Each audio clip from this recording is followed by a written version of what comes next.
Well, well. Hum, hum, hum. Hum. On va voir. Est-ce que ça marche déjà? Ici. Un, 2, 3. Ma chaîne, elle est comment là? Est-ce que ça marche? Ah là, ça y est. Ah Je là, suis, ça y est. Je suis de retour avec un son qui pour l'instant fonctionne. Et je pense avoir trouvé un glitch pour pouvoir le faire fonctionner. C'est un truc tout con. Mais c'est pas grave. On va faire comme ça. C'est un peu chiant pour WAM, mais c'est pas grave parce que le plus important, c'est de pouvoir vous parler. Vous parler de ce petit add-on que je fais, qu'on va baptiser le CKR Morning parce qu'il est 10h10. Euh, je sais que c'est spécial, mais hello tout le monde. Je suis Kevin Razi et vous êtes dans le CKR Morning, la première édition de ce petit add-on, de cette petite ajout, de ce petit ajout en fait que je vais faire ponctuellement après le lancement de certains épisodes. Merci beaucoup Niamox pour le 3e mois d'abonnement. Tu es le sang de la veine. Et je me suis rendu compte qu'hier j'avais oublié de montrer certains trucs par rapport à l'épisode sur notamment JP et son décès. Et je me suis dit, et puis entre temps il y a eu des trucs qui se sont balancés. Et je me suis dit, si je suis à la maison et que je peux rajouter ces petits add-ons, ces petites informations, et ben je vais le faire. Et ben je vais le faire. Et on va commencer direct, on va mettre les pieds dans le plat. Déjà, on va lire un peu les commentaires. Tiens, les commentaires qu'il y a eu concernant la dernière vidéo, la vidéo d'hier. Voilà. Attends, bah du coup, il me demande. Alors, c'est un truc de ouf. Comment YouTube me demande de vérifier mon identité environ 15 fois par jour. On a l'impression que c'est la police française qui gère YouTube. C'est une dinguerie, quoi. Genre, vraiment, à chaque fois. Alors. La dernière vidéo sur JP, entre autres, hein, on n'avait pas parlé que de ça, mais bon, c'était évidemment le sujet principal. Bah tiens, on va regarder un petit peu là. Qu'est-ce que ça dit? Qu'est-ce que ça fait? Quels sont les réseaux? Hop. Ah putain, maintenant on peut créer. Attendez, je vais vous mettre là. Parce que là, évidemment, c'est jamais. Oh, ça fonctionne pas quand on veut. Voilà. On peut mettre des réponses créées avec IA. Putain, décidément, il y en a partout, c'est une dinguerie. Donc, je vais regarder vite fait. Qu'est-ce que ça a dit? Expérience de 1000 grammes est une excellente description. Du coup, je m'abonne afin que tu puisses atteindre le niveau FYM. Bah, merci beaucoup, Diffauteur. Et putain, je savais pas que pour un mot, en plus, on n'a pas détaillé ce que c'était que l'expérience de 1000 grammes, mais je pensais pas que ça allait déclencher des abonnements. Voilà, je suis touché. Merci beaucoup, vraiment. Je vais le dire à tous les épisodes. Jusqu'à ce qu'on atteigne un palier de ouf. Expérience de milligrammes. Expérience de milligrammes. Non, en tout cas, franchement, ça fait plaisir. Il y a Sian Creuse qui dit merci d'en parler. C'est plus que choquant, vraiment. C'est bien de ne pas montrer les images que j'ai eu la malchance de les voir en partie chez un YouTuber auquel je suis abonné que j'aurais préféré ne pas voir. Le peu de ce que j'en ai vu, car j'écoute plus que regarder, c'est ouf. On vit dans une période horriblement compliquée, plus qu'un juste en mode néo-féodaliste. Perso, je n'en peux plus et je n'ai que les échos qui arrivent sur YouTube. Aucun réseau depuis 2 ans environ et 14 ans sans propagande télévisuelle. Force à vous et à Juan Branco, l'avocat. Et outre le fait qu'il n'ait plus accès au réseau, j'espère que ceux qui ont participé à ce marathon prennent la perpétuité. Bon, même pas. Donc, si tu condamnes Kik, condamne surtout TikTok, car c'est cette plateforme qui éduque à l'heure actuelle. Et si tu n'en parles pas, c'est parce que tu comptes aussi dessus pour les thunes, non? J'ai vraiment pas compris pourquoi cette plateforme n'est pas citée ici. Alors, alors non, vraiment pour le coup, moi je m'en fous. Hein. J'ai pas de problème à ne pas parler de. Attends, je vais écrire en même temps. Tiens. Merci pour ton message. Merci, c'est gentil. Merci pour ton petit message. Alors, pour TikTok, je n'ai pas du tout de problème à en parler. Mes vidéos tournent très peu là-bas. Donc vraiment, c'est pas pour les 7 € que ça peut me rapporter que je vais me brider, bien au contraire. Pourquoi on n'a pas parlé de TikTok? Bah parce que ça s'est passé sur Kik, voilà. Mais après, c'est vrai que TikTok est un gros relais de ce qui se passe ailleurs. Mais et qu'il y a des trucs abrutissants aussi, mais j'ai pas vu de trucs aussi violents. Mais après, comme c'est un relais, oui, effectivement. Est-ce que TikTok devrait pas être mieux régulé? Ça, c'est sûr. Mais là, pour le coup, je vois pas pourquoi. Ah, ça y est, ça commence à crépiter. Je vois pas pourquoi je devrais parler là de TikTok alors que c'était pas le sujet. Mais quand TikTok le sera, le sujet, bah on le fera, quoi. Mais j'ai pas la flemme d'écrire tout le message. Attends, j'ai pas répondu là aussi. Merci beaucoup. Voilà. Et merci Kevin, tu as les mots justes, ça adorable. Merci, merci beaucoup.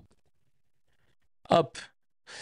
Travaux qui dit en effet, l'autopsie ne dit rien. On apprend seulement que le décès n'est pas dû à une hémorragie interne, à un coup précis ou à une intervention mécanique. Le visionnage du live aurait déjà mis les enquêteurs sur la piste. Par contre, je suis étonné que l'on n'ait pas appris davantage sur l'état de son cœur. Micro-lésions dues à une souffrance cardiaque, un stress, une arythmie. Et de ça, de thyroïde. Il était censé être sous traitement pour ces deux pathologies et donc ne pas mourir. Les images que tu diffuses parlent de médicaments. Je n'ai rien compris. Trop violent. Il faut attendre le bilan toxicologique pour savoir s'il prenait correctement son traitement et si les prises étaient en adéquation avec les constatations faites notamment sur son cœur afin d'estimer la part des maltraitances dans l'arrêt cardiaque. Communication prudente du parquet de Nice ou bâclage de l'examen médico-légal. Très intéressant comme point de vue. Ouais, c'est vrai. Très intéressant comme point de vue. Non, je suis un peu d'accord. On est à peu près, là c'est Julien qui dit, on est à peu près sur le concept des Red Rooms avec cette affaire. Des gens paient pour voir d'autres souffrir et mourir pendant qu'ils sont filmés. Putain, en mode hostel revisité. Ou Squid Game en fait. Bah ouais, Squid Game tout simplement. Putain, c'est vrai, ça c'est une dinguerie en vrai. Il y avait quelqu'un en plus qui l'avait dit, je crois, hier. Squid Game. Mais en vrai, ouais, c'est Squid Game quoi. Dinguerie. Dinguerie. Tellement d'accord avec toi qu'ils mangent leur mort réel. Il faut attraper leur veste en mode réel. Faites tourner les infos Num adresse. Il faut faire passer un message aux gens. Ah, il est énervé. Sur 100 000 euros de bénéfices par mois, le streamer JP touchait 6 000 euros. Il n'y a rien de choquant. Non, mais c'est vrai ça. Ça, c'est vrai que c'est chaud. Ça, c'est vrai que c'est chaud. Bah après, il faisait passer tout un tas de choses, j'imagine, de frais dessus. Non, mais c'est chaud. Non, mais c'est. En vrai, il n'y a pas d'excuse. Hein. C'est chaud, c'est chaud. Alors, moi, j'ai des trucs à vous raconter concernant cette histoire. Déjà, parce qu'il y a un nouvel avocat qui est rentré dans la course, ça m'a fait rire. Parce que soit c'est un avocat bis, soit. Soit en fait c'est un gars qui remplace celui qui était nul et qu'on avait montré hier.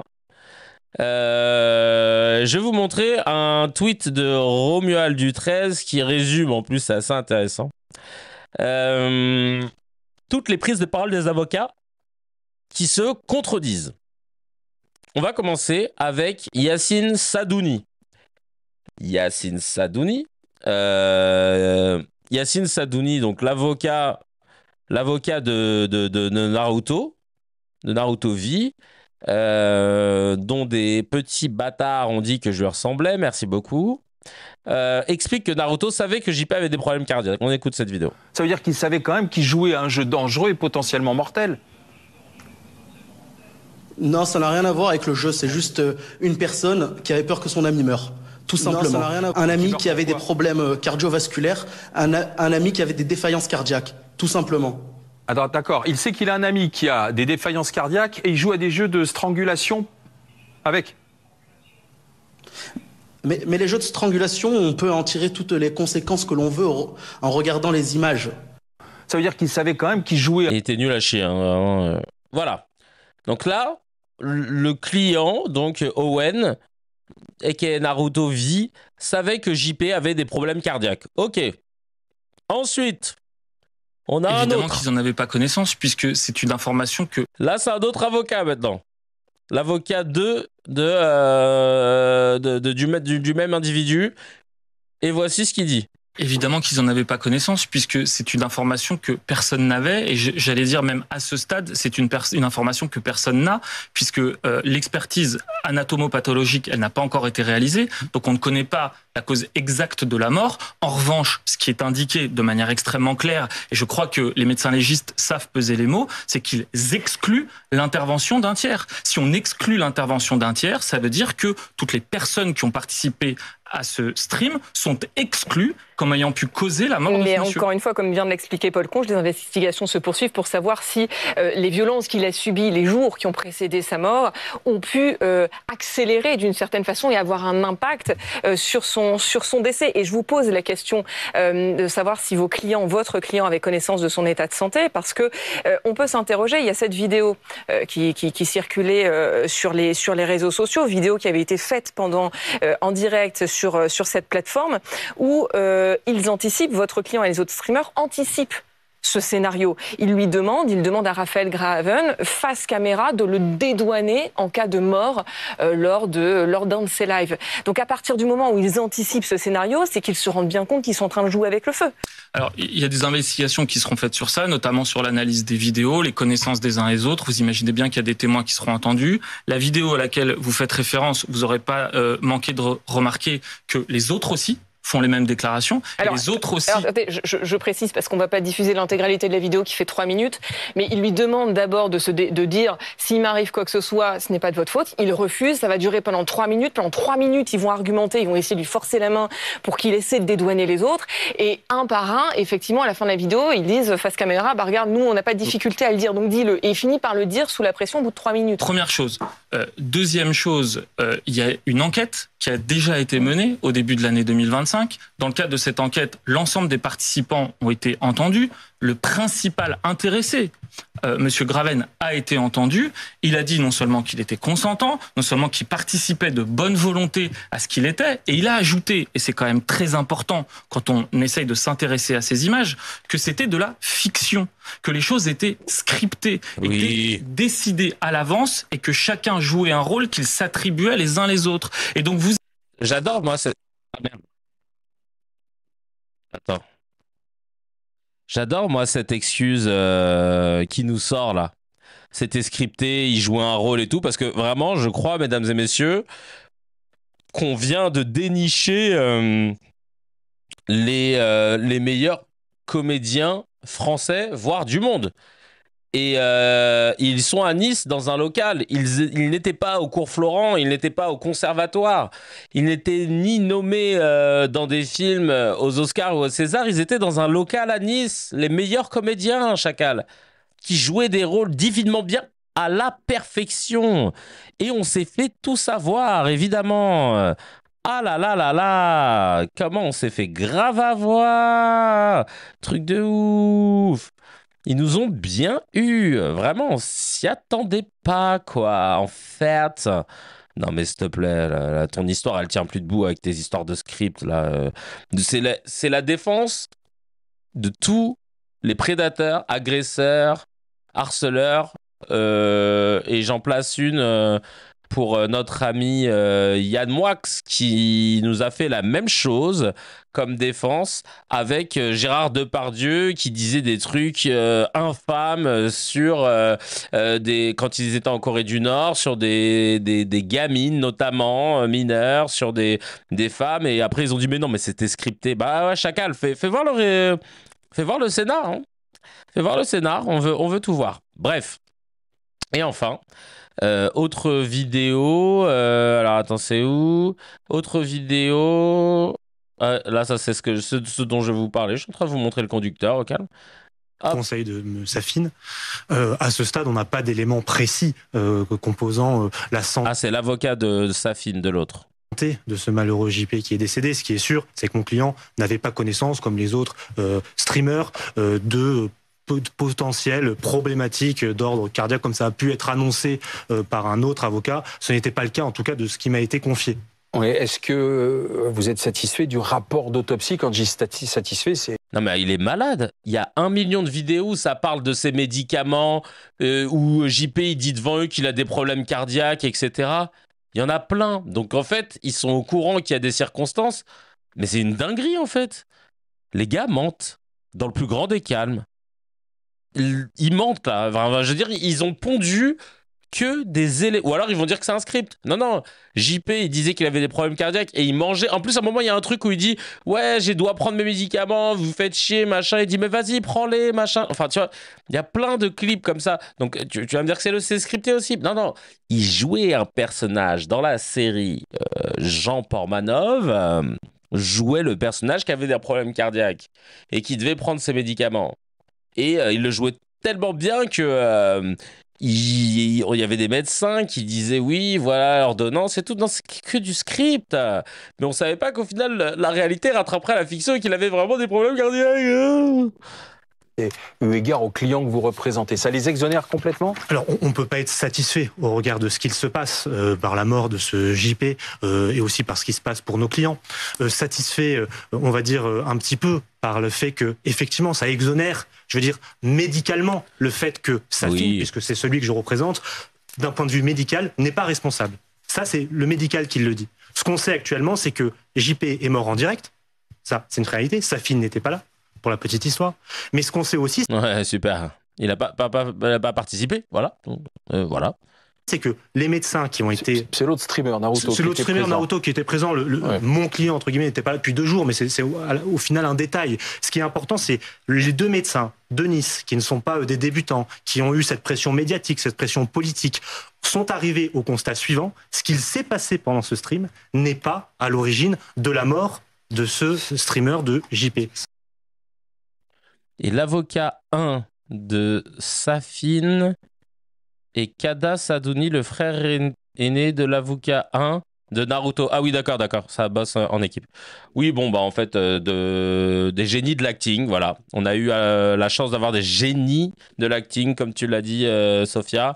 Des gens qui nous ont eu des génies d'écriture, une écriture si réaliste, on dirait du Keshish, on dirait du... Ah ouais, non, franchement, on a de la chance, hein, on se rend pas compte, hein, on a des talents incroyables. Ils sont incroyables, wallah. Et le truc que j'avais pas montré hier, donc déjà pour vous montrer un peu qu'il y a des problèmes de concordance dans tout ce qui se dit, voilà, tout simplement, on voit que ça dit de la merde, voilà, clairement, voilà, ça dit de la merde. Et...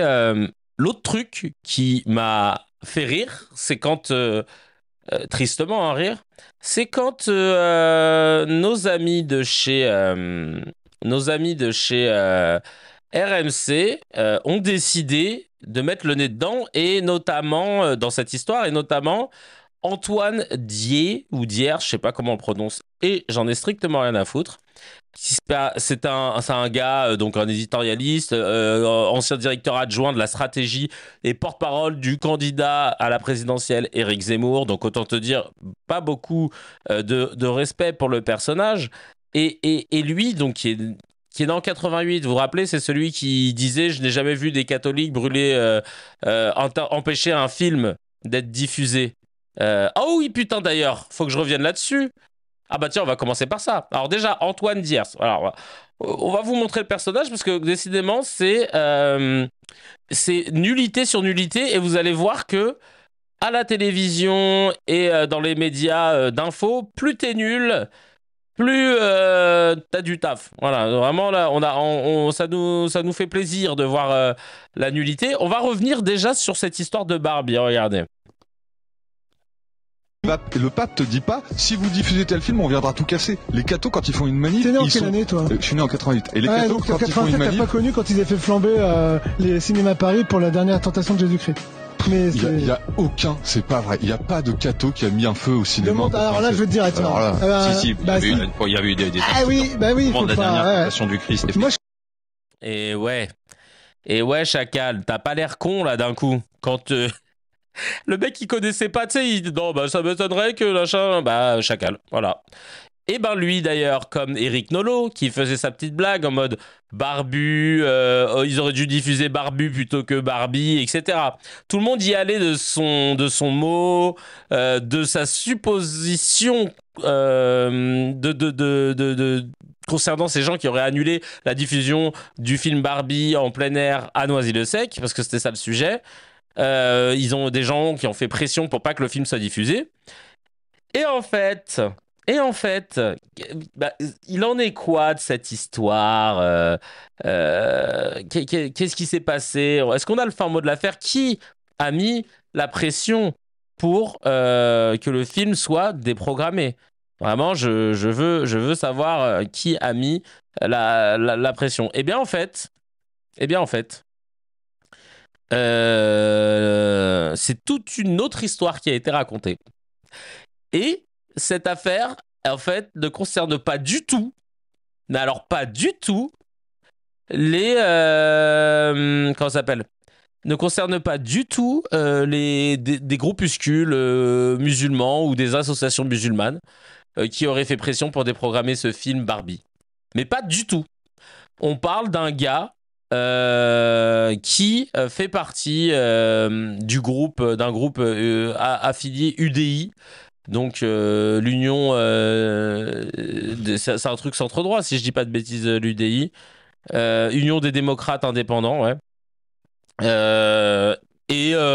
Pour un truc, parce qu'en fait eux, ils avaient prévu un autre film et pas l'autre, voilà. Bref, c'est une querelle de ce type-là. Et ils sont tous, Nolo et compagnie, et ce Antoine, ils ont tous voulu sauter sur l'occasion de dire que c'était des fondamentalistes religieux musulmans qui avaient fait ça. Et c'est marrant tristement marrant, parce que au final, tu te rends compte que, encore une fois, on a une islamophobie en France, mais qui est incroyable.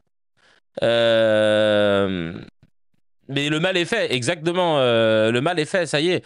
Et c'est ça, en fait, qu'on peut plus tolérer, en fait. C'est de se dire qu'à chaque fois, c'est la même chose. Et à chaque fois, on se retrouve dans la sauce de musulmans, alors qu'ils n'ont rien demandé et qu'ils n'ont rien fait, pour qu'au final, les gens en question ne craignent rien. Voilà, tout simplement. Pas de sujet, pas de... comment dire? Il n'y a pas de conséquences, en fait. Et c'est ça, moi, que je déplore, pas de conséquences. Et ça me fait penser à ce qu'un de mes amis m'avait dit. En fait, il me parlait d'un livre. Alors, attends, je vais vous retrouver le nom du livre. Hop. Attends, je crois que je l'ai par ici, la couverture du livre. Je crois que ça vient du Royaume-Uni. Alors, il est où mon petit Moumou qui nous a envoyé ça, Moumou, un de nos fidèles. Allez, vas-y. Alors, le livre, pardon, s'appelle Jouer sa peau, asymétrie cachée dans la vie quotidienne, d'un mec qui s'appelle Nassim Nichols Taleb. Jouer sa peau. Je vais vous mettre la couverture du livre, comme ça vous pourrez voir, hein, pour celles et ceux qui sont en live, en vidéo. Je vous mets ce truc-là et vous allez voir pourquoi on a fait le lien avec le journalisme, parce qu'il parle du journalisme dedans, l'auteur du livre.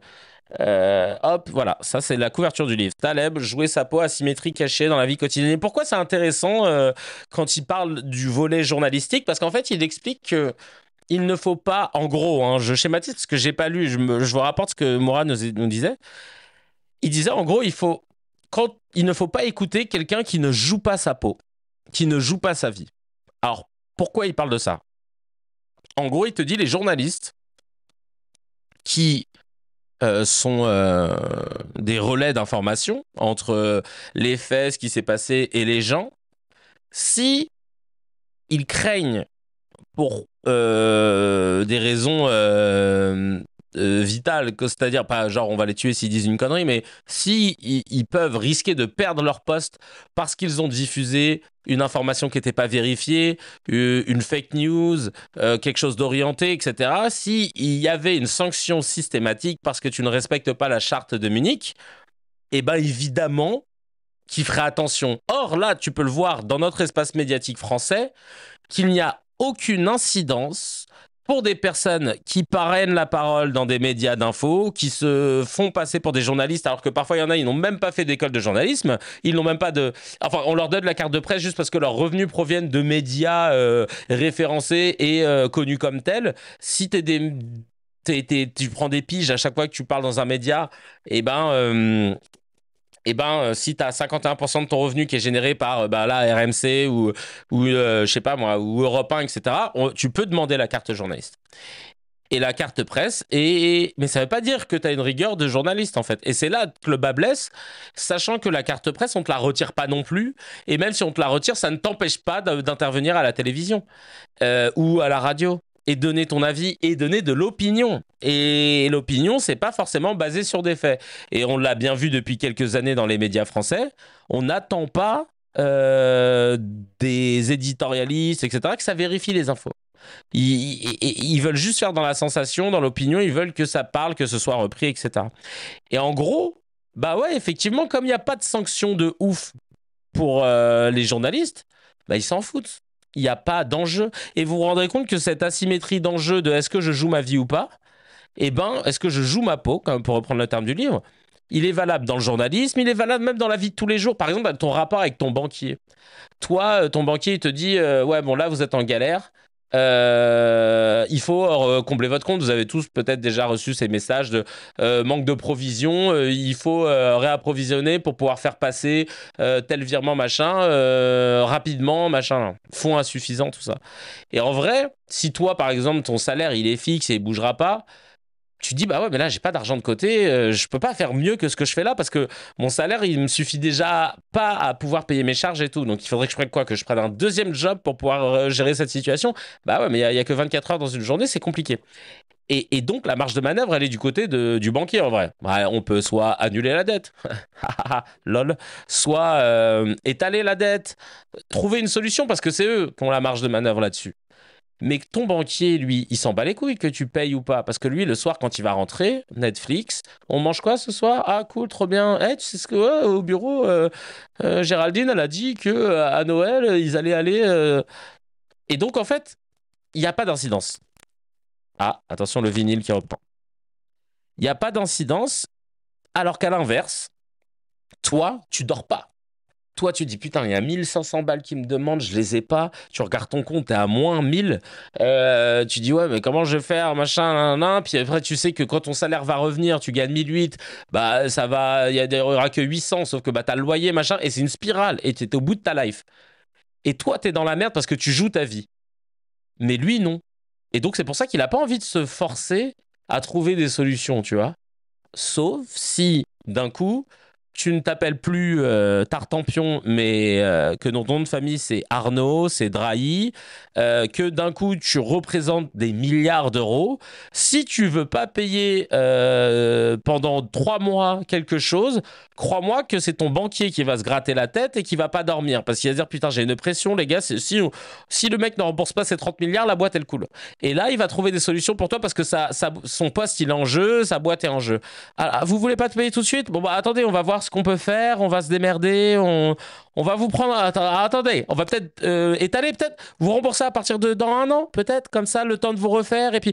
Et c'est ça, moi, qui me dégoûte. Effectivement, quand tu joues pas ta peau, tu peux pas avoir un rapport égal, tu vois, avec la personne qui est en face de toi. Tu peux pas avoir un rapport sain, et donc, tu ne t'imposes pas une exigence. Et moi, pour moi, ça, c'est impensable. Et donc, les journalistes, c'est exactement ce qu'ils font. Je vais vous montrer une vidéo maintenant où, justement, Là, ils réagissent, le fameux Antoine, je reviens sur le Antoine d'RMC qui, du coup, dit, là, vous avez vu, a balancé le fait que c'était des fondamentalistes religieux musulmans qui avaient déprogrammé Barbie. Bon, l'article du Point nous dit que c'était plutôt des gars de l'UDI et que c'était un désaccord sur le film à passer et qu'ils avaient dit non, vous passez ce film-là et en face, on leur dit, bah non, c'est soit Barbie, soit rien. Et ils ont décidé, bah rien. C'est vraiment un désaccord bidon qui s'est transformé en ouais putain on n'en peut plus le fondamentalisme religieux musulman, l'entrisme, etc. Sauf que c'était pas ça.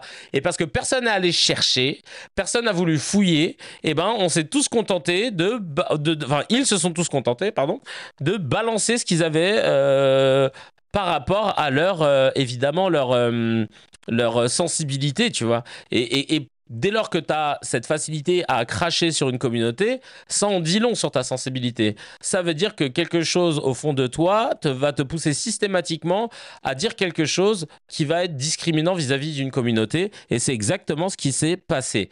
Et là, regardez maintenant cette vidéo de ce Antoine Dier ou Diers, ou je m'en bats les yucks, qui parle de l'affaire JP et du streamer qui est décédé, je le rappelle.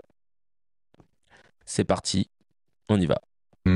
J'ignorais tout de ce genre de phénomène sur les réseaux sociaux, enfin sur Internet. Je n'avais jamais vu ça et j'ai découvert avec effarement ce spectacle sordide suivi par beaucoup de jeunes dans notre pays. Et en regardant les images, je me suis rappelé un débat d'il y a quelques mois. Nous sommes pleinement dans la décivilisation. C'est-à-dire que là, il n'y a plus de morale, il n'y a plus rien. Il y a des gens qui regardent quelqu'un se faire humilier. Et au-delà des gens qui regardent, il y a surtout 2 streamers qui ont fait commerce de l'humiliation d'une personne qui était, d'après ce que je vois, physiquement un peu en difficulté, des problèmes de santé manifestement. Et ça a résonné en moi avec la culture racaille. On est clairement chez ces streamers dans une culture racaille où on peut prendre un plus faible que soi, l'humilier. Je me suis un peu renseigné, il y a une dimension dans la culture maghrébine de l'humiliation, la hagra. Pourquoi tu ramènes ça à ça? Alors je vois. Non, je suis très sérieux. Finissons raisonnement. C'est pas comme ça. C'est une culture de l'humiliation, de la agra, qui est importée chez nous. Est-ce que tu veux dire les acras peut-être? C'est ça que tu voulais dire? Tu parles des acras, morus, tout ça, la agra? Par des gens qui n'ont pas grand-chose en commun avec la façon dont moi j'ai été éduqué. Et donc, je pense vraiment que nous avons là... Le agar-agar, je te jure. Un nouveau défi pour la France, c'est de réussir à reciviliser ces gens. Reciviliser ces gens. Mais tu te prends pour qui? C'est les gens qui utilisent ce terme-là, reciviliser. Et oui, merci GDB. Et la culture de la hagra des colons français en Algérie. Oui, hein. La culture de la hagra des compteurs Gégène que tu collais sur les Algériens pour les torturer. Raconte-nous. Qui viennent d'une autre culture ou sont influencés par une autre culture, qui créent une espèce de culture racaille comme ça chez nous. Eh bien, si nous ne parvenons pas à récupérer nos jeunes, si nous laissons les jeunes Français être intoxiqués par cette culture racaille où il est absolument normal d'humilier quelqu'un de plus faible, eh bien nous allons vers la décivilisation, vers de plus en plus de phénomènes comme ça. Et vous aurez beau me donner toutes les analyses, je crois que c'est ça, c'est un problème de culture. Non mais Antoine, attends, on parle d'un streamer qui est mort et toi tu ramènes ça aux Arabes encore. Attends, on démarre à peine l'émission, tu parles de culture. Bah oui, parce que... Ah, le mec, il était chaud. Il attendait que ça depuis qu'il était dans le taxi. Là, il s'est dit, putain, faut que je parle des Arabes. Putain, je vais y aller. Hein. Maghrébine, je pense pas avoir dit arabe. On sait très bien de qui tu parles. Pour recontextualiser, parce que tu vois, faut pas parler comme un idéologue sur ces sujets, faut connaître. Tu as dit en introduisant ton propos que tu as découvert ce phénomène. Oui, c'est un phénomène qui est là depuis longtemps. Donc, comme on dit, quand on connaît pas, mieux vaut être modéré. Pourquoi est-ce que les gens... explique-moi pourquoi j'ai tort surtout, parce pourquoi que là, pour l'instant, les gens... Oui, mais je vais expliquer, morale. parce qu'à partir du moment où tu connais pas un domaine, tu peux pas dire encore, c'est la faute des Maghrébins. Il n'y a pas que des Maghrébins sur Kik. Alors, j'ai pas la suite. Mais moi, je vais le terminer là. Je vais le terminer parce qu'en fait, il raconte de la merde. Donc là, en gros, Antoine, il est en train de dire que la culture de la agra, ça vient du Maghreb. L'idée de bully, comme on dit en anglais, c'est-à-dire d'harceler, de violenter, d'harceler, de faire la misère à quelqu'un, ça vient du Maghreb. Et il le dit, alors qu'il découvre ce truc-là, il a décidé de se dire que c'était... Il a fait un lien, encore une fois, il n'y a pas d'enjeu pour lui de dire quelque chose de faux, parce qu'il n'aura pas de condamnation, il ne sera pas sanctionné, surtout sur RMC, on l'a vu avec Barbara Lefebvre, il ne sera pas sanctionné de dire de la merde. Et donc, naturellement, quand tu ne joues pas ta peau, tu dis n'importe quoi, il n'y a pas d'enjeu de vérifier. J'aimerais revenir sur cette culture de la agra, comme il dit, qui dérive après sur, en plus parfois malheureusement des morts. Est-ce que ça te parle, Jalal Ami, mon cher Antoine, 24 ans, élève officier dans la prestigieuse école militaire de Saint-Cyr. Saint-Cyr, une école militaire, c'est pas facile d'accès, il y a beaucoup plus là-bas de blancs, oui, il faut le dire. Donc là, il n'y a pas trop de Maghreb là-bas. En l'occurrence, en 2012, il y avait cet homme, Jalal Ami, qui avait 24 ans. Et qu'est-ce qui s'est passé dans la nuit du 29 au 30 octobre 2012 pour Jalal Ami? Il meurt noyé. Noyé, pas en guerre, hein, pas en mission, dans un étang. Un étang glacé de nuit, hein, on est en fin octobre, début novembre, sans sécurité, pendant un bizutage qu'on appelle transmission des traditions. Et ça, c'est dans ton école de Saint-Cyr, ça, c'est des potes à Watt. C'est pas une école qui est à Noisy-le-Sec ou à Sarcelles et qui regorge de Noirs et de Maghrébins, à ce que je sache. C'est plutôt bonne famille blanche, droite, catho, propre, civilisé, hein. Eh ben, il est mort. Pas d'encadrement, pas d'alerte, juste une tradition, voilà. La hiérarchie, elle s'est tue, il a fallu 8 ans pour que la justice commence. Et au final, 3 condamnations avec sursis, personne en prison. Jalal est mort, mais les traditions ont survécu. C'est ça ta civilisation? Et tu vas me dire, je prends que un cas? Bon, on continue, chacal. 2014, le Parisien qui nous raconte quoi? Le bizutage alcoolisé qui avait dérapé. Alors, là, c'était... 4 étudiants de la prestigieuse école de commerce lilloise, l'EDEC, qui sont mis en examen après un bizutage où un élève de première année a été grièvement blessé en tombant d'une fenêtre. Alors ça, c'est quoi? Est-ce que c'est de la agra aussi? Pareil, une association étudiante de l'EDEC a été condamnée à une amende de 5 000 € pour des actes de bizutage en 2013 qui ont laissé un étudiant handicapé à 35%. C'était pendant une soirée d'intégration. Le jeune homme avait 20 ans, il était dans un état d'ivresse avancé et il aurait chuté de la fenêtre du 2e étage d'un appartement, subissant un traumatisme crânien et de multiples fractures. Alors, les faits incluent non pas ce que tu pourrais me dire, ouais, ça va, c'était un accident. Non, il y a eu pas mal de choses, hein, évidemment. D'actes de bizutage commis notamment pendant le voyage d'intégration à Arles et une soirée d'intronisation à Lille en septembre, là, comme je disais. Les faits incluent l'obligation de boire un mélange alcoolisé dans un temps limité, la mise en caleçon, des humiliations comme embrasser un poisson mort dans le bus. Et ça me rappelle un peu ce qu'on a vu sur Kik, là, dans tous les clips avec tout le local, Jean-Paul Manov et compagnie. Et là, il n'y a pas de culture maghrébine, hein. On est dans du bien français, bien blanc, bien bourgeois, bien jambon, bien beurre, bien c'est Nicolas qui paye, là. On est dans ces ambiances-là, quoi. Clairement, tu décides de jeter l'opprobre sur la culture maghrébine, je te renvoie la balle. Pareil, sur France Inter, il y avait un invité qui s'appelle...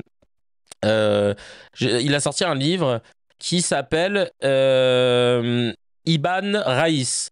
Et il a fait une enquête et il parle des filles, notamment dans certaines soirées, qui auraient le droit de venir boire gratuitement jusqu'à 23h avant que les garçons n'arrivent. Et ce genre de soirée existe dans les 3 écoles avec des noms différents. Ladies First à l'EDEC, au bonheur des putes à l'ESSEC, au bonheur des zoulettes à HEC. Et à 23h, les garçons, surnommés les enfoirés, débarquent. À ce moment-là, la viande est saoule, selon leur expression.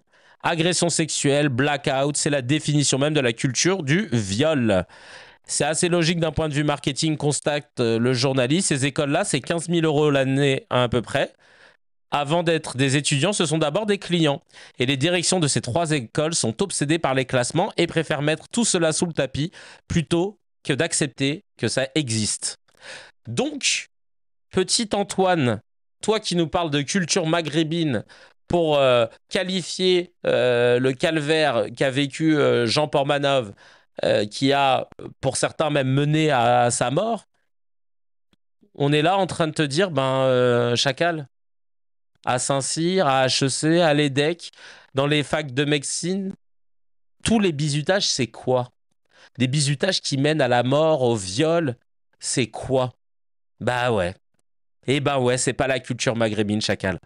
En fait, ce que Portmanov, Saint-Cyr, l'EDEC et toutes les autres histoires nous révèlent, c'est que l'humiliation ne porte ni kéfier, ni uniforme, ni kippa, ni croix, ni bracelet électronique. Elle n'a pas d'origine, elle n'a pas de religion, elle n'a pas de diplôme. Elle surgit quand un groupe, une institution, une tradition ou un pouvoir oublie que l'autre est humain. C'est pas un objet de domination, de folklore, d'intégration à coups d'alcool et d'humiliation. Et on parle souvent de la violence des quartiers, de la violence des religions, mais on parle très peu de la violence des élites. Et pourtant, c'est les mêmes mécanismes, en fait, l'effet de groupe, la déresponsabilisation, la hiérarchie, la volonté d'écraser pour exister, tu vois. Et ce que ces affaires nous montrent, c'est que le point commun de toutes ces affaires, à mon sens, c'est un modèle lié à la masculinité toxique. À la masculinité toxique qui confond force et cruauté, cohésion et humiliation, virilité et violence. Et on a construit des institutions où, pour exister, il faut écraser. Il faut écraser.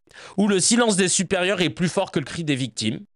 On le voit systématiquement. Et c'est pas un hasard si 99% de ces histoires, ce sont des mecs qui sont en jeu. Ce sont des mecs qui sont au cœur du sujet. Parce qu'on leur apprend que pour devenir un homme, il faut dominer, encaisser, il faut soumettre l'autre. Il faut surtout qu'il soit plus faible. Il faut surtout qu'il soit plus faible. Il faut surtout qu'il soit plus fort. S'il montre qu'il est faible, ou différent, ou nouveau, c'est pas bon, attention. C'est le côté, oui, c'est héritage du patriarcat, le côté boys club aussi. L'humiliation n'a ni religion ni couleur, mais elle a souvent un sexe. Et donc, si on veut changer ça, il ne faut pas uniquement condamner les actes, il faut aussi briser cette culture patriarcale où on confond respect et peur avec transmission et terreur. Parce que, je vous dis ça, parce que Gabriel Attal, qu'est-ce qu'il a dit? Comme solution, il faudrait taxer Kik. Toi, va falloir en fait que tu te coupes des réseaux, chacal. Tout de suite, dès qu'il y a moyen de choper de l'oseille, tu vas taxer Kik et il va se passer quoi? Tu vas taxer Kik et il va se passer quoi?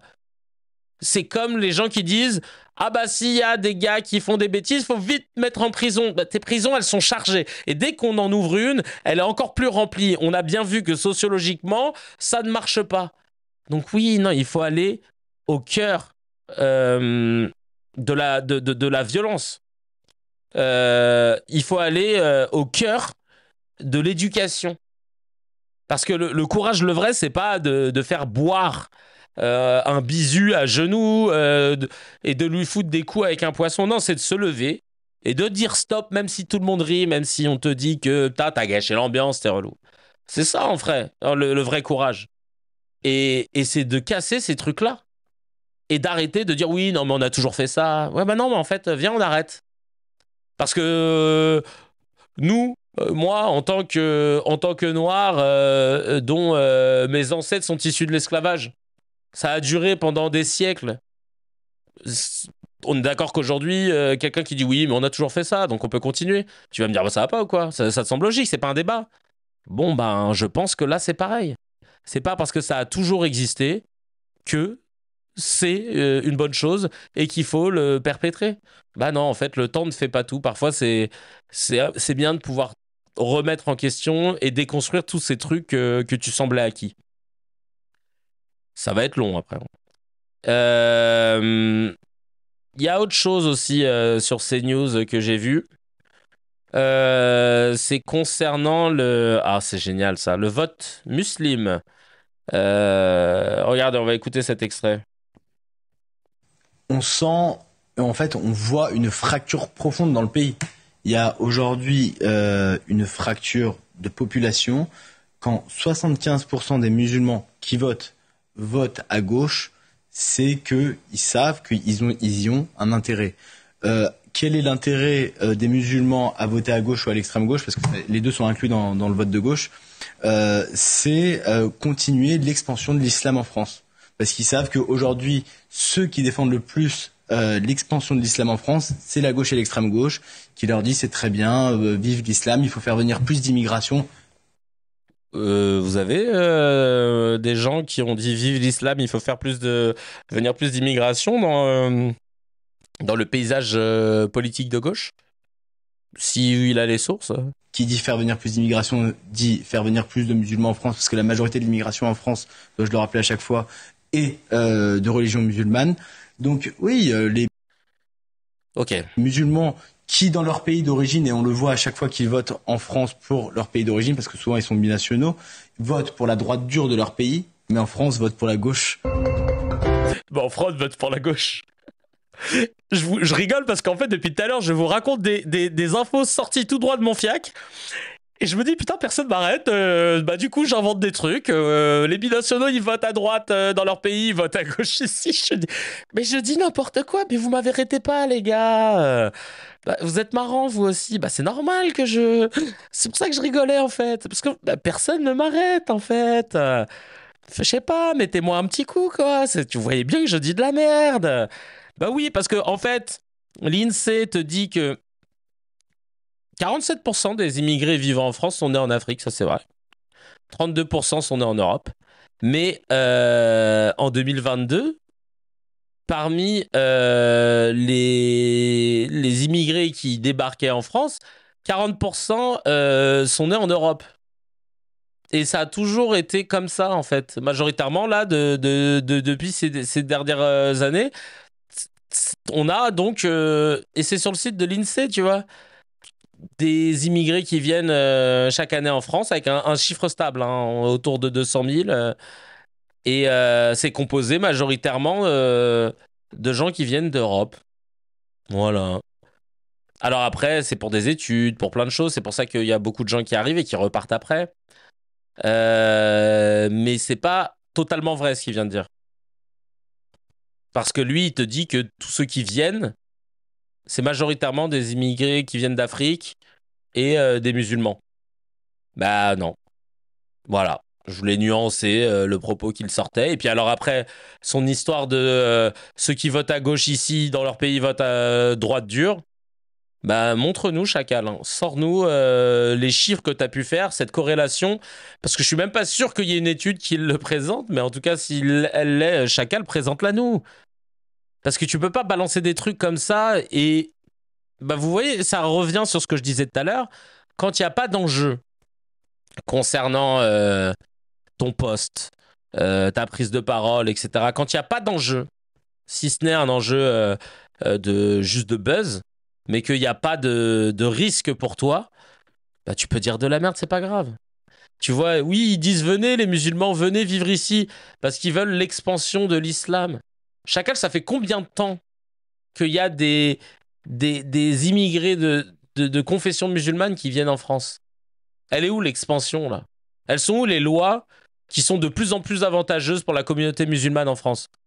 On peut citer en revanche les lois qui sont de plus en plus désavantageuses pour la communauté musulmane en France. Ça progresse très bien. Et ça a même été souligné par des organisations internationales. Il y a eu des rappels à l'ordre de la France là-dessus. Et toi, tu nous dis ouais, non, mais regarde, il y a longtemps que je t'aime. C'est un truc de ouf quand même. Hein. Encore une fois, hein, quand vous ne craignez pas de dire de la merde, vous balancez de la merde. Et ça, c'est scandaleux. J'ai vu qu'il y avait les rachos qui s'amusaient à partager un compte qui, honnêtement, je pense, c'est le compte sur X caché de Sophia Aram et Eric Nolot. C'est ce compte-là, Abou Emric Al-Versailly, qui est issu de la blague de Sophia Aram qui appelle Emric Caron comme ça. Donc pareil, encore une fois, c'est super drôle de donner un nom arabe à quelqu'un pour dire oui, voilà, c'est un suceur de musulmans fondamentalistes. Il est partagé par tout le monde, hein, ça fait rire tout le monde. Là, vous avez vu hein, la bio antisioniste, anti-samite, anti-somite, anti-sumite, mais pas antisémite. Trop là, tu les sens, là, les vannes de droitard, là. Et donc, Emric Caron, le compte Abou Emric Al-Versailly ne doit plus exister. Désabonnez-vous et soutenez. Si vous me soutenez. Ou le contraire, humour. J'adore ceux qui crient Free Gaza, mais qui connaît une seule personne partie vivre là-bas. Étrangement, il n'y a pas foule. Mais c'est quoi ces vieux tweets? L'homme qui tombe à pic, Thomas Porte.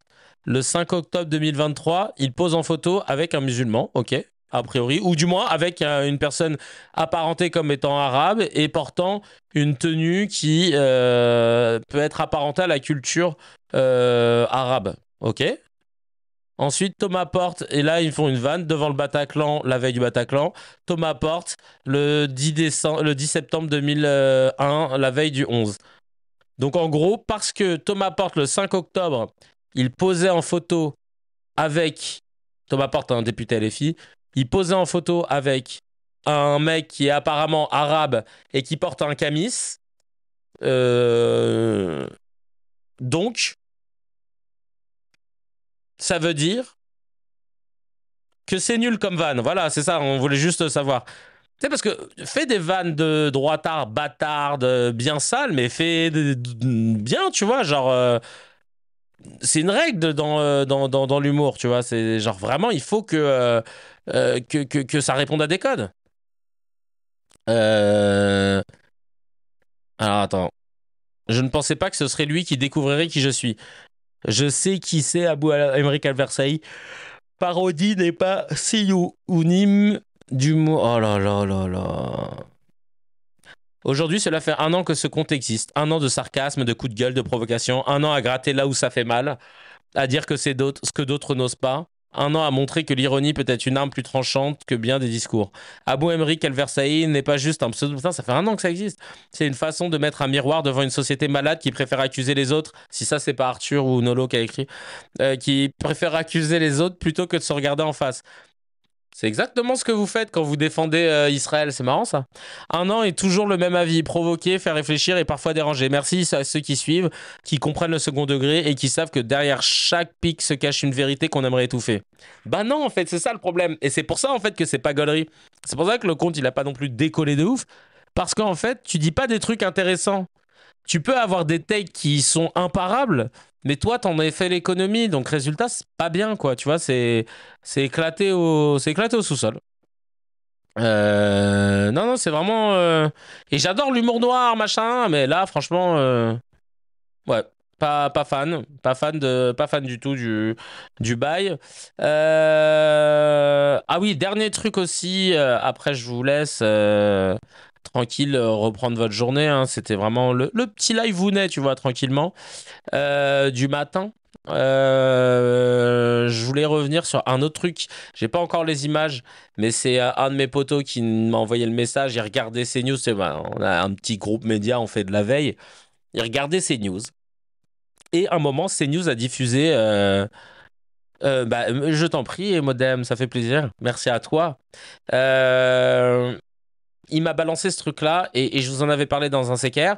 En gros, CNews a balancé, là, il y a même pas 1 heure, hein, une vidéo sur, comment ça s'appelle, son antenne, qui n'était pas signée.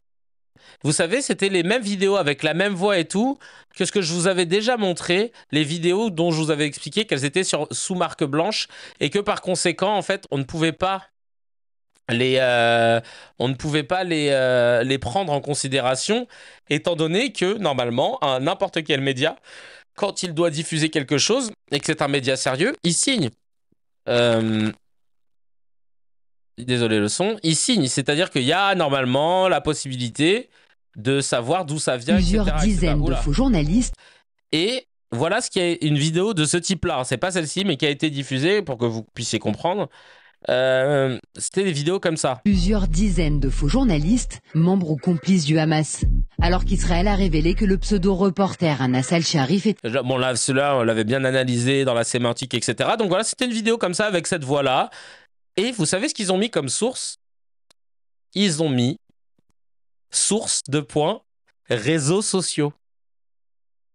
C'est-à-dire que CNews, chaîne d'information, a partagé une vidéo de propagande en mettant source de points réseaux sociaux. Depuis quand? C'est comme si tu me disais source t'inquiète, la vanne là, le même. Source t'inquiète, source WhatsApp, mon oncle. Ça c'est ma pote Charlotte qui m'a fait rire en disant ça. Source mon fiac, c'était pareil. Réseaux sociaux. Non mais à quelle heure une chaîne d'infos en continu avec une fréquence TNT qui a été donnée peut se permettre de partager des vidéos de propagande non signées en mettant source réseaux sociaux? Ce n'est pas possible dans un monde normalement constitué où on respecte les règles du journalisme. Ce n'est pas possible qu'il n'y ait pas de conséquences au cumul de tous ces manquements journalistiques sur cette chaîne et sur d'autres d'ailleurs. Ça reprend la théorie dont je vous parlais tout à l'heure, du fameux livre dont je vous ai parlé de jouer sa peau, hein, c'est ça, ouais, Taleb, de l'artiste Nassim Nicole Taleb, qui s'appelle Jouer sa peau, où il y a une asymétrie cachée dans la vie quotidienne, ça c'est le sous-titre. En l'occurrence, pour les journalistes, il ne faut pas écouter quelqu'un qui ne prend pas de risque. Les journalistes sont des intermédiaires entre les faits et le public. Quand ils partagent des fake news, il n'y a pas de conséquences sur leur travail. Comme il n'y a pas de sanctions, ils ne jouent pas leur peau pour prendre la parole. Bah du coup, il n'y a pas d'exigence. Et c'est comme ça qu'on mesure la passion, c'est comme ça qu'on mesure le niveau des gens dans le journalisme. Si tu crains rien, si tu sais que y a zéro impact pour toi, bah c'est roue libre. Tu vérifies pas. Bah là, moi, je trouve ça scandaleux. J'espère qu'on arrivera à faire bouger les choses là-dessus, parce qu'à force de pointer du doigt, on a une Cuenta, franchement, l'Arcom, mais bon, après, je vais conclure là-dessus, l'Arcom, c'est de la merde, parce que tout le monde se dit, bah voilà, on a 1000 preuves qu'il y a des manquements, l'Arcom, elle réagit très peu. En fait, l'Arcom, elle réagit en fonction des lois que les députés votent. Nous, on aimerait qu'ils appliquent des lois sévères, genre manquement comme ça, on déprogramme la chaîne, amende de 4 milliards d'euros parce que Bolloré est multimilliardaire, donc tes amendes en mode 100 000 euros, etc. C'est comme si tu donnais 20 balles, ou même 7 millions d'euros, c'est comme si tu donnais 100 balles. Et donc, en fait, l'Arcom est dépendante de la loi. Si la loi et là actuellement la loi par rapport à l'audiovisuel ne permet pas les sanctions qu'on aimerait bien voir, ça veut dire que c'est à nos députés de faire voter des lois qui renforcent l'Arcom pour que l'Arcom puisse intervenir plus salement, et que là du coup si elle le fait pas, ce sera vraiment un manquement de la part de l'Arcom, même si déjà il y a quand même pas mal de manquements là, notamment ça, c'est quand même scandaleux. Et je pense qu'il faut que les députés, donc faut mettre la pression sur nos députés, et aussi pour qu'ils fassent voter des lois qui permettent de créer, et là il faut l'imposer, parce qu'encore une fois, quand on a un privilège, on veut pas l'abroger soi-même. Un privilège, ça s'enlève pas soi-même, il faut qu'il y ait quelqu'un en face qui te le prenne, ou qui te mette une pression violente pour que tu le lâches. Hein, ça a toujours été comme ça dans l'histoire. Et donc en fait, je pense que il va falloir des lois pour créer cet ordre des journalistes, comme pour l'ordre des médecins, par exemple, et qu'à chaque fois qu'il y a des journalistes qui balancent des trucs non sourcés, parce qu'un journaliste peut se tromper. Ils ont balancé un truc, la source était mauvaise, mea culpa, voilà. Et ça forcerait d'ailleurs les journalistes à faire des mea culpa. Parce que c'est pas trop ce qu'ils veulent faire là en ce moment, tu vois. C'est pas trop le genre de la maison, hein, des journalistes. Et donc, l'idée, c'est que, ouais, il faut que les législateurs puissent vraiment travailler à fond sur, venez, on crée un ordre des journalistes qui est imparable. Et si tu te prétends journaliste ou éditorialiste et que tu sors des infos de IFIAC, mais pas de faits concrets basés sur des instituts, des chiffres et des... Voilà. Sanctions. Et si tu le refais plus de 2 fois, ben ouais, 2 fois, hein, pas plus. Non, encore une fois, hein, tu te trompes, tu fais un démenti derrière où tu dis non, je me suis trompé, machin, ok. Par contre, si de façon répétée, tu sors des trucs que tu ne prouves pas, sur lequel que tu ne fact-check pas, etc. Au bout d'un moment, interdiction d'exercer cette profession. Point barre à la ligne. Merci, au revoir. Il y a plein de journalistes, de jeunes journalistes qui attendent des opportunités, qui sortent d'école, etc. T'inquiète. Et là, on va voir le vrai journalisme, celui de ceux qui prennent le temps de chercher des sources, machin. Là, d'un coup, l'idée de faire de l'information en continu, on va revoir le concept. Mais je pense que ça doit être ça la solution. En tout cas, ce sera mon combat en tant que ministre de la Culture. Merci beaucoup à toutes et à tous. Ça n'a rien à voir, mais c'est pas grave. C'est un petit kiff de faire ce petit morning du matin. Peut-être qu'il y en aura d'autres. Peut-être que je vais le mettre juste en tant qu'appel d'air, tiens, pour montrer aux gens ce qui se passe. Je vais mettre tout un tas je vais mettre le truc sur YouTube et puis ben on se refera ça. Merci beaucoup à vous en tout cas pour ce Morning CKR. Merci d'avoir répondu présent. C'est toujours un honneur et un privilège pour moi de pouvoir papoter avec vous, de pouvoir voir vos petites têtes. Et je vous dis, nous normalement c'est lundi, hein, le prochain live. Gros bisous. Ciao, ciao, ciao.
Trying to breathe, I dream of a quiet land, loved by the sea, the sweetness of your hand. These lines were drawn to breed blind hatred. Tears of a nation cannot wash away the blood on the